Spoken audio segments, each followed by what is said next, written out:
Zulhajjınınki 1. günden 10. güngacha bu bizning islomda mutlaq eng ulug' kun hisoblanadi ekan. Bu kunlarning oldiga o'titgan hech qanday kun, Ramazon emas, boshqa kunlar hech qaysi o'tolmaydi ekanda.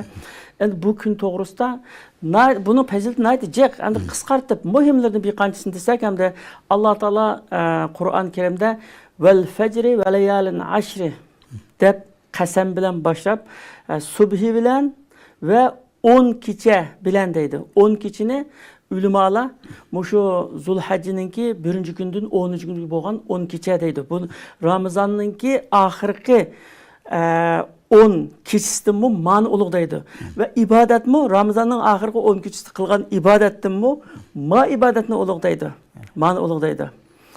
Şunçilek hem de kıymetlik bir vakitlik hem de Peygamber sallallahu aleyhi ve sellem bir günü sahabelerine küllerin içinde Zulhajjı ayının oldingi 10 kunida amal ibadetler Allah'a en yaxshi ko'riladigan hech bir kun yo'qdir. Mushuningdan yaxshi ko'riladigan hech qanday kun yo'qdir deydi. Yani mushu 10 kunda Alloh taolo qilgan ibodat hammadan bir yaxshi ko'rindi. Buningdan boshqa hech qanday kunda undan yaxshi ko'rinmaydi deganiga sahobalar turib, "Ya Rasululloh, jihadmi buning ulug' emasmi?" deganiga shundoq, jihadmi buning yetamaydi. Faqat bir odam jihadga chiqib, Alloh yo'lida haqiqiy niyat bilan ceni bilen, meli bilen çıkıp kaytmagan bolsa, şehit olgan bolsa, bu bunun müstesna. Bolmasa bunun aldığı ütütkan emel yok degilik demdi. Endi Musa aleyhisselam'ın ki kıssası bu Kur'an-ı Kerim'de Allah Teala Musa aleyhisselam'a gep kılgan gün muşu Zulhajjının 10. günken. Kur'an-ı Kerim'deydi biz Musa'ga söz kılış için 30 günü vədə qıldıq. Kin bunun 10 günü yani qoşduq. Şunun 40 gün oldu.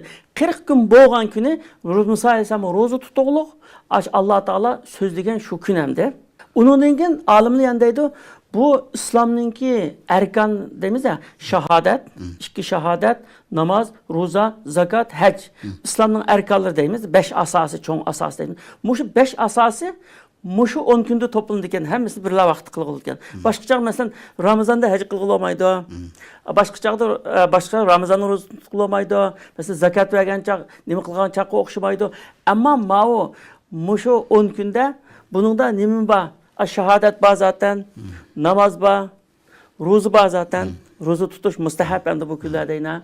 Onun için zakatını bir boğadan bolsa sadaqa ba. An hac muşu aydı ba, muşu gündü ba. Anda olgan İslam'ınki 5 erkanı muşu 10 günde toplanırken şunda ulug' bir günken hamda bu.